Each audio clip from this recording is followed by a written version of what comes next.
मेरी यात्रा है आदि से अनंत तक। साक्षी हूं मैं पीढ़ियों से मेहनत करते अन्नदाताओं के परिश्रम की। मैं जननी हूं जीवन देने वाले हर एक निवाले की। अन्न, फल, फूल और सब्जियां ये सब मेरे ही तो गर्भ में लेते हैं आकार। वनस्पतियों के सृजन का आधार भी मैं हूं। मैं मिट्टी हूँ माँ के जैसी,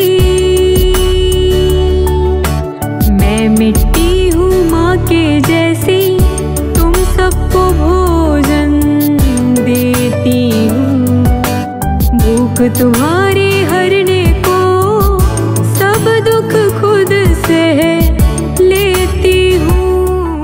मैं मिट्टी हूं।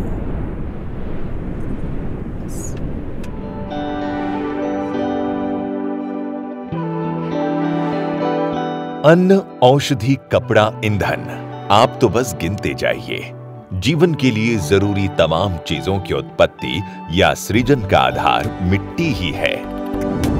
हवा, पानी की तरह ये मृदा भी प्रकृति का मानवता के लिए एक अनमोल उपहार है। सदा से जीवन का आधार रही मृदा मां जैसी ही तो है। जैसे स्वस्थ मां खुशहाल परिवार की बुनियाद बनती है, वैसे ही मिट्टी अगर स्वस्थ है तो बेहतर पैदावार पक्की। जीवन के लिए जरूरी मिट्टी कितनी बेशकीमती है, इसका अंदाजा आप इसी से लगा लीजिए कि 10 सेंटीमीटर उपजाऊ मृदा बनने में यही कोई 2000 साल लग जाते हैं। लेकिन इसकी ठीक से सार संभाल न हो तो एक बारिश, जी हां, सिर्फ एक बारिश इसे नष्ट करने के लिए काफी है। हमारी लापरवाही हमारे लिए या हमारी आने वाली पीढ़ियों के लिए भारी न पड़ जाए, इसीलिए यह समझना जरूरी है कि वे कौन सी नासमझियां या नादानियां हैं जो हमारी मिट्टी को कमजोर बना रही है। तो सबसे पहले बात असंतुलित उर्वरक के उपयोग की। हमारे देश में विभिन्न भूमियों और फसलों में असंतुलित पोषक तत्वों का उपयोग एक बहुत बड़ी चुनौती है। अधिक उत्पादन लेने की होड़ में हम मृदा स्वास्थ्य को बहुत गहरा नुकसान पहुंचा रहे हैं। उर्वरकों के अंधाधुंध उपयोग से कृषि लागत में लगातार वृद्धि हो रही है, परंतु उस अनुपात में उत्पादन में वृद्धि नहीं हो पा रही है। इसका बुरा असर हमारे पर्यावरण पर पड़ रहा है। गत कई वर्षों में मिट्टी में बहुपोषक तत्वों की कमी आई है व पोषक तत्व न्यूनता वाले क्षेत्रफल में भी वृद्धि हुई है, जिसका असर टिकाऊ खेती के साथ साथ फसल की उपज व गुणवत्ता पर भी देखने में आ रहा है। साथ ही मृदा व मानव स्वास्थ्य पर भी इसका प्रतिकूल प्रभाव देखा जा रहा है। इस समस्या के निदान के लिए मिट्टी की जांच के अनुसार उर्वरकों की संतुलित मात्रा, जैविक खादों, हरी खादों व जैव उर्वरकों का उपयोग करना चाहिए, जिससे हम मृदा स्वास्थ्य व वातावरण को कायम रख सके। दूसरी बड़ी समस्या फसल अवशेष या आम बोलचाल की भाषा में कहें तो पराली जलाने की है। फसल कटाई के बाद खेत में बचे फसल अवशेषों को जलाने से मृदा के साथ साथ वायु भी प्रदूषित होती है, जिसके परिणाम स्वरूप मृदा में उपस्थित जैविक कार्बन व आवश्यक पोषक तत्व नष्ट हो जाते हैं। मिट्टी में उपस्थित मित्र कीटों व सूक्ष्म जीवों पर भी प्रतिकूल प्रभाव पड़ता है। उनकी संख्या में कमी आती है। अधिक धुएं से मनुष्यों में श्वास संबंधी बीमारियां होने लगती है, जो कि एक गंभीर समस्या है। फसल अवशेषों का खेती में सही ढंग से उपयोग करके हम पोषक तत्वों में अच्छा खासा इजाफा कर सकते हैं। इससे मृदा की सेहत भी सुधारी जा सकती है। फसल अवशेषों के उचित प्रबंधन के लिए हैप्पी सीडर से फसल की बुआई करें। बुआई से पूर्व फसल अवशेषों पर माइक्रोबियल डिकम्पोजर का छिड़काव करें। इससे फसल अवशेष जल्दी सड़कर मृदा की उर्वरा शक्ति को बढ़ाते हैं। इस प्रकार हम मृदा व मानव स्वास्थ्य के साथ ही पर्यावरण को भी उत्तम बनाए रख सकते हैं। अब बात करते हैं मृदा क्षरण की। मृदा का क्षरण मृदा स्वास्थ्य की एक बड़ी समस्या है।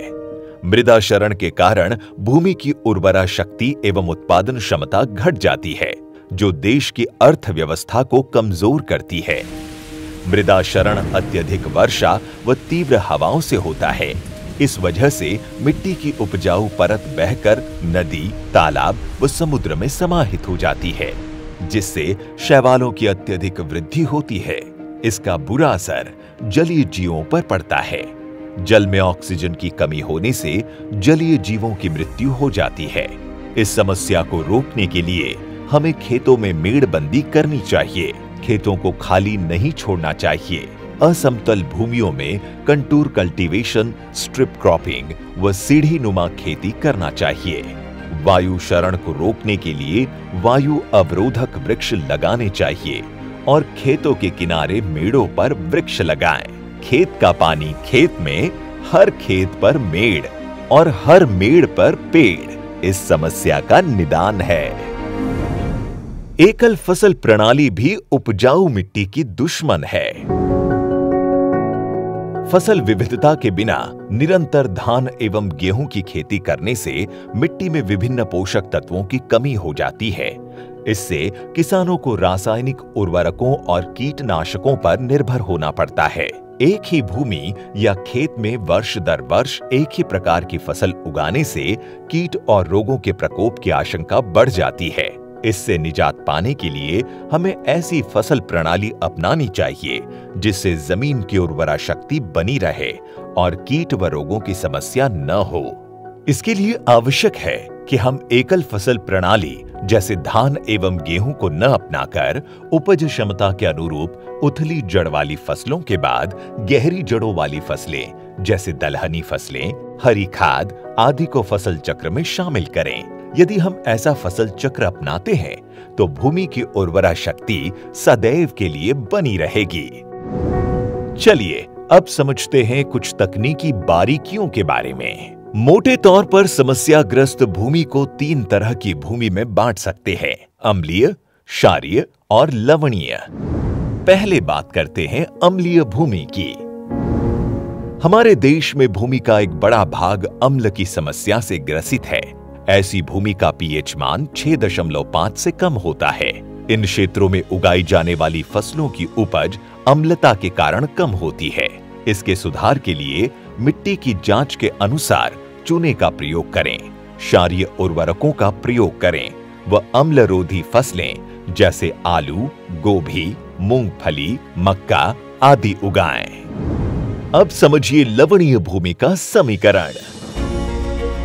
खेती में उपयोग किए जाने वाले सिंचाई स्रोतों जैसे ट्यूबवेल के पानी की प्रकृति लवणीय होना, खेत में जल निकास की उचित व्यवस्था न होना, बार बार एक ही गहराई पर खेतों की जुताई करने और नहरी क्षेत्रों में जल स्तर का ऊंचा उठने के कारण भूमि में लवणता की समस्या आती है। इन भूमियों की सतह पर सल्फेट व क्लोराइड आयन वाले लवण एकत्रित होकर सफेद परत के रूप में भी दिखाई देते हैं। इनमें उगाई गई फसलों के बीजों का अंकुरण कम होता है और खड़ी फसलों के मध्य में विभिन्न आकार के गोल घेरे में कम बढ़वार वाले पौधे दिखते हैं। भूमि में लवणों का स्तर अधिक होने पर पत्तियों के अग्र सिरे झुलसकर पीले पड़ जाते हैं। अंततः पौधे लवणों की अधिकता के कारण नष्ट हो जाते हैं। लवणीय मृदाओं का सुधार उपस्थित लवणों को हटाकर ही किया जा सकता है। इसके लिए ऐसी भूमियों में खेती को छोटे छोटे टुकड़ों में बांटकर मेड़बंदी करें और 10 से 15 सेंटीमीटर तक पानी भर दें। लीचिंग के जरिए घुलनशील लवण जल में घुलकर पादप जड़ क्षेत्र से नीचे चले जाते हैं। साथ ही जल निकास की पर्याप्त व्यवस्था करें। लवणों को खुरचकर खेत से बाहर करें।